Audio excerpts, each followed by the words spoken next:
Your team isn't lazy, your systems are broken. This video is about why your team keeps coming back to you for every single decision. In this video, I'm going to walk you through the exact 3 systems I use to get my team to make decisions without me. The first one is focused on clear tasks. If we don't implement clear tasks, your team's going to be confused on what the expectations are for them to actually implement. If they should work on their daily tasks, or if they should start working on this new project you just sent them. So just a quick overview of how this has really helped my business. I actually used to run an agency with 75 people, and we had a lot of these issues. People didn't know what their daily tasks were. They didn't have proper accountability. There wasn't proper reporting. They didn't know what to prioritize, new projects or old projects, and it became hell. Now I run the same company with more revenue with only 40 staff members, and I'm able to pay my team more. So it's a huge difference. That actually shows daily priorities. So what you do is you can potentially list a project as a priority on their SOPs. So they understand that, hey, I need to deal with clients first. I need to do this first, and then I get to work on my projects. And then a project management board specifically for the larger one-time projects. So that way they're being properly tracked. And I'm going to show you all of these, but I want to get through the top 3 things and try to explain it a little bit more. So that way when we actually look at the graph, it's more clear. Now, the next thing in here is accountability. Accountability can be really easy, but also is a lot of time missed. And it's a lot of time giving someone the power or empowering an individual to be successful in that role and making sure that they understand that they're clear by not only assigning the owner, giving a due date, but setting clear goals and a reporting process for them. So these goals are really, really important. A lot of times we use that example of the email all. So if you email an entire team, you haven't assigned an owner, you hadn't probably assigned a due date, you haven't told them what good looks like, and you haven't explained how they need to report. So you're going back and forth checking in, hey, is this done? Well, they don't know who's in charge. Oh, no, Bob's in charge, Joe's in charge. So it's this back and forth game. So accountability becomes really important. And we get to do this with 3 simple tools. So it's going to be really cool once we put it all together. And then your priorities. So then your priorities is how everything really comes in together. So the first thing we said is clear priority rules are really important. And we implement that in our daily task and in our project management board so people know what's going on. But the next key piece of this is you can't have 10 things as a top priority or nothing's a top priority. So at my company, usually someone, especially for projects, is only allowed to have 1 top priority. They can have 2 lower priority ones, especially as some projects get bottlenecked or stuck. They can work on their other projects, but they know which one's the priority and how much time they should be spending on it. And then a regular review cadence, whether it's a one-on-one employee with an employee or focused on things like stand-up meetings every single day, depending on the type of company we run. Sometimes we do stand-up meetings 2 times a week. So for our sales time, we do 2 stand-up meetings, and then we do a training meeting every single week. They don't need a daily one, but it allows us to get a really good cadence and communicate what's expected. So we talked about clear task, accountability, and prioritization. Now we get to do that all in one tool, and then that tool branches out to other things. So that's our daily SOPs. So this is such a critical piece of how we do this, and you can grab that link below. Then what does good look like? So that's your goals or quota. This is so critical. Is at the end of the day, I have all these priorities, but if as a manager, I was like, okay, if I could just tell you what good looks like, it'll help automatically set priorities without you actually having to put them in there because they know what their output needs to be. Now in here is where we get those clear tasks and expectations, and we're actually going to be able to point to the other items on our board. So here's the old one. We're going to point over to project management tools and SOPs.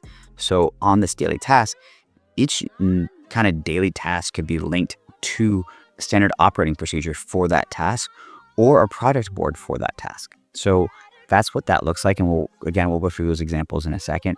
But in here, you also see I have priorities built in. So I don't have them listed here, but let's just say 1 is the highest priority, 10 is the lowest priority, or you could do it vice versa. 10 is the highest. If I couldn't do anything today, but all I did was follow up with hot leads and probably made some sales from it, this is priority 1. And again, that reflects into the goal overall, which is focused on making sales for the company.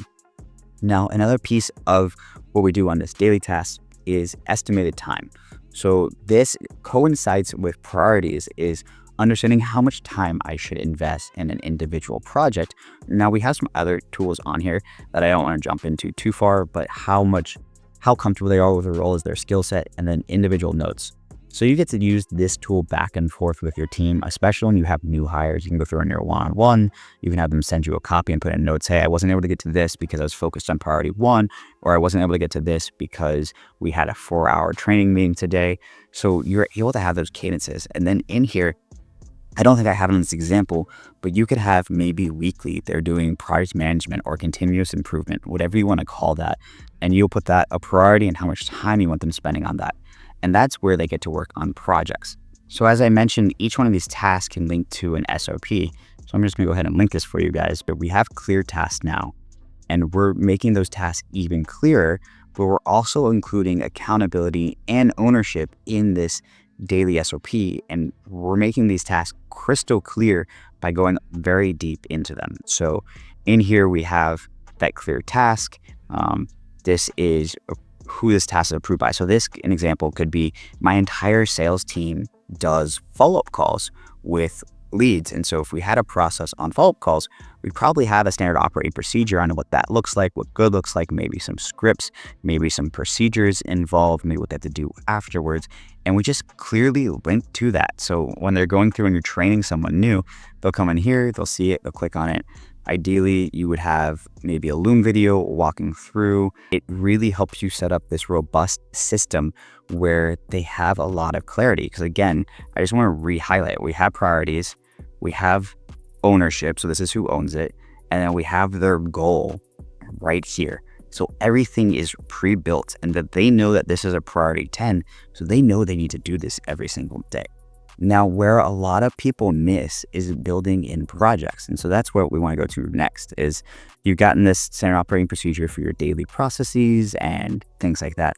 But what about these more one-off projects? And this is where a lot of frustration comes in, because obviously you, especially with a smaller team, your AEs might also be responsible for helping with scripts and improving the offer and doing other things, because as a small company, you wear many hats. So project management is critical. Now, in the same way here, they can have on their continuous or in the same way here, they can have on their weekly task that we want them to do projects. So let's do this. And we're going to put in a link to the project board right here. So again, we're just making this as easy as possible, and we're going to give this a priority 6. And we're going to say that we don't want them to spend more than 2 hours a week on projects. And then again, this is more between you and that person, but how trained are they? So hopefully if they're maybe a 5 in their training, and then of course put in some notes here to make it a little bit more clear. But in here now, let's go to that project board. Let's look at how we set this up. So in here, we have priorities, and that's the key thing here is you really shouldn't give anyone more than one P1 priority project, because I'm assuming projects are first important to the company. They have a good outcome, and then that's really what you want them focused on at one time. So we keep ideas right here. Then we'll actually put key projects that are being done here. Then other projects that are important will go into the next step. So maybe they only have one P1, but they could have maybe 3 P2 projects where they're smaller projects that they need to get done. They're not as important, but they are active. Maybe you're looking at quarterly projects.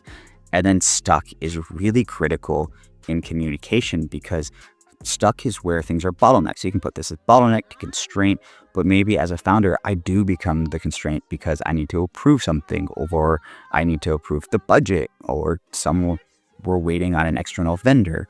All of these things are really important. And then for clarity in here with any project management software, I'm using Asana in this one, but Notion's another good option. The key is that this is built into their priorities, because, and this is where we saw with our chart, the no priorities is things are going to go around in a circle, and really they don't know what to work on, because if you give them a new project as a leader in the company, they want to make you happy. So they might stop doing follow-up calls and they might stop doing sales calls, which are so critical, where this project is really only a 6. So if they didn't get to it at all that day, but they crushed their follow-up calls, they crushed new sales calls, they got out a whole bunch of proposals and they aligned to their goals perfectly fine. And so that's when you start to look at, maybe I would need to hire someone new to help with these projects, potentially, if they're not able to get to them. So this is a key part of understanding the business, is those priorities. Okay, so let's jump back into what actually looks good here. All you have to have is a stand-up meeting. So your weekly one-on-ones or monthly one-on-ones to go over SOPs with your actual team. And hopefully you have managers eventually that will do that for you. And then probably a weekly or monthly stand-up meeting as well on your project management board. Go on your top priorities. You can have them report monthly to you automatically or weekly to you, depending on the cadence you need. But it's all tracked right here. So at a glance, you can come in and then you'd have a section for done. So once this is done, it would automatically move over here and you can see all the projects that were done. And then you either get to put in a new P1 or you take a P2 and move it up. And then anything stuck is where leadership needs to come in and help get these projects unstuck or figure out if they're no longer a priority. So you can put them back to ideas or you can do held projects, things of that nature.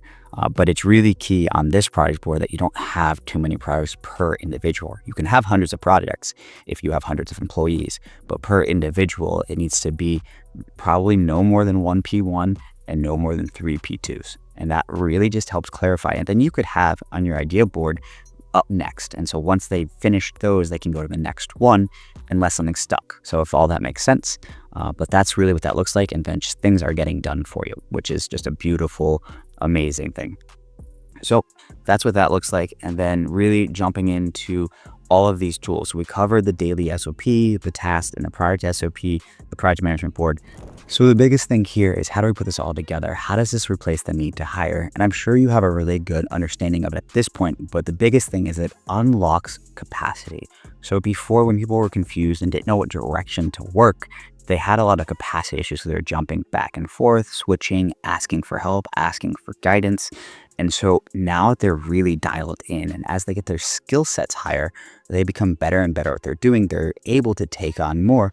And really, at my business, we were focused on paying individuals more for doing this. So we were allowed to pay everyone more and needed less people, which means we needed less managers, which things were just moving quicker. So of course, as you saw, no micromanaging. While we do have very detailed tasks and priorities, we don't have to jump in and say, hey, where's the update on this? Where's the update on that?